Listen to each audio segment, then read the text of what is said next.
Assalamualaikum warahmatullahi wabarakatuh. Selamat datang di channel ini. Kali ini admin akan membahas terkait materi wawancara yang sering muncul dalam pertanyaan wawancara calon PPS.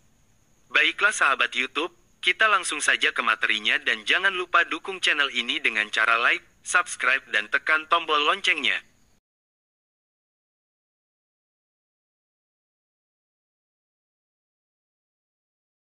1. Apa motivasi Anda mendaftar PPS? Jawabannya adalah motivasi saya mendaftar PPS adalah, jika saya mendaftar PPS dan berhasil lolos sebagai PPS, saya ingin berpartisipasi mewujudkan pemilu 2024 yang bersifat langsung, umum, bebas, rahasia, jujur dan adil. 2. Apa itu yang dimaksud pemilu bersifat langsung, umum, bebas, rahasia, jujur, dan adil? Jawabannya adalah, yang dimaksud langsung yaitu pemilih memberikan suaranya secara langsung tanpa diwakilkan. Umum adalah, setiap warga negara yang memenuhi syarat dapat mempunyai hak pilih. Bebas adalah setiap pemilih bebas menentukan hak pilihnya tanpa ada penekanan dari orang lain untuk memilih calon tertentu. Rahasia adalah, penyelenggara pemilu menjamin pemilih dalam menggunakan hak pilihnya di TPS menjadi rahasia. Jujur adalah, penyelenggara pemilu dalam melaksanakan tugasnya harus taat dengan peraturan perundang-undangan yang berlaku. Adil adalah, setiap melaksanakan tugasnya di dalam tahapan pemilu, penyelenggara pemilu harus bersikap adil kepada peserta pemilu dan pemilih. 3. Apa saja yang akan Anda lakukan jika menjadi PPS? Jawabannya adalah saya akan melaksanakan tugas, wewenang, dan kewajiban saya sebagai PPS sebagaimana yang diatur dalam Undang-Undang Nomor 7 Tahun 2017 tentang Pemilu dan Peraturan KPU yang berlaku.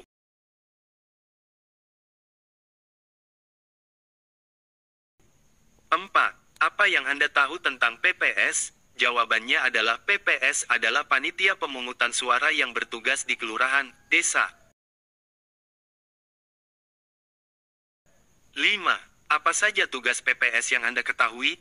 Jadi tugas PPS berdasarkan Undang-Undang Nomor 7 Tahun 2017 tentang Pemilu, terdiri dari 11 poin.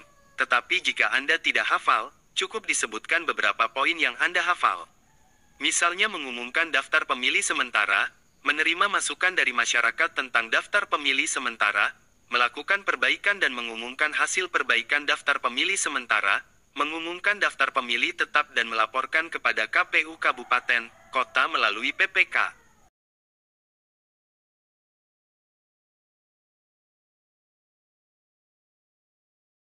6. Apa saja wewenang PPS yang Anda ketahui? Jadi wewenang PPS terdiri dari 5 poin, tetapi jika Anda tidak hafal semua, cukup dijawab beberapa poin yang Anda hafal, misalnya, membentuk KPPS, mengangkat pantarlih, menetapkan hasil perbaikan daftar pemilih sementara untuk menjadi daftar pemilih tetap.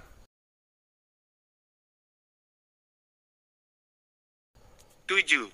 Jika ada tugas Anda sebagai PPS, kemudian bersamaan dengan urusan lain, mana yang akan Anda lakukan terlebih dahulu? Jawabannya adalah saya akan mendahulukan tugas PPS agar tahapan pemilu berjalan sesuai dengan waktu yang ditentukan peraturan KPU.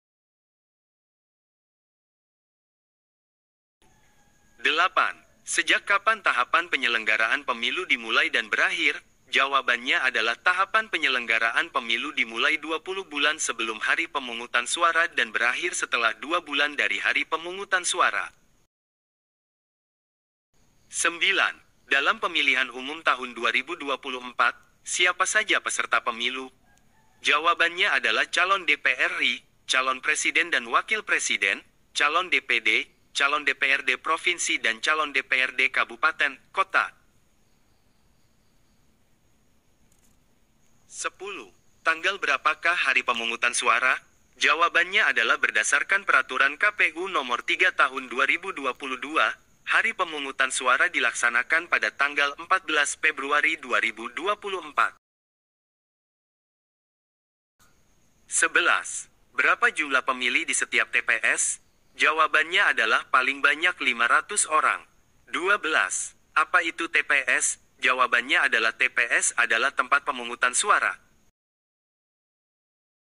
13. Siapa yang bertugas di TPS? Jawabannya adalah kelompok penyelenggara pemungutan suara. 14. Berapa jumlah wajib pilih di desa Anda?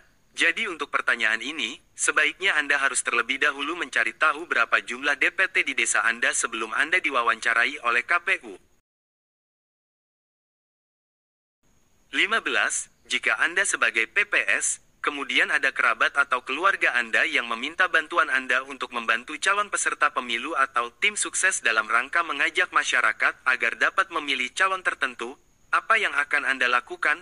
Jawabannya adalah saya akan memberitahukan kerabat atau keluarga saya dengan baik, bahwa saya adalah penyelenggara pemilu yang dilarang oleh Undang-Undang Pemilu untuk mengajak, mempengaruhi masyarakat untuk memilih calon tertentu peserta pemilu. 16. Berapa jumlah DPT di wilayah kecamatan Anda? Jadi jawabannya adalah Anda harus terlebih dahulu mengetahui berapa jumlah DPT di kecamatan Anda sebelum Anda dilakukan wawancara oleh KPU. 17. Ada berapa tahapan pemilu 2024? Jawabannya adalah berdasarkan peraturan KPU nomor 3 tahun 2022 tentang tahapan dan jadwal penyelenggaraan pemilu. Tahapan pemilu terdapat 11 tahapan. 18. Tahapan apa saja dari 11 tahapan pemilu 2024? Jadi untuk pertanyaan ini, dapat disebutkan saja beberapa poin, jika belum dihafal semua. Misalnya, 1. Pemuktahiran data pemilih dan penyusunan daftar pemilih sementara. 2. Penetapan peserta pemilu. 3. Masa kampanye pemilu. 4.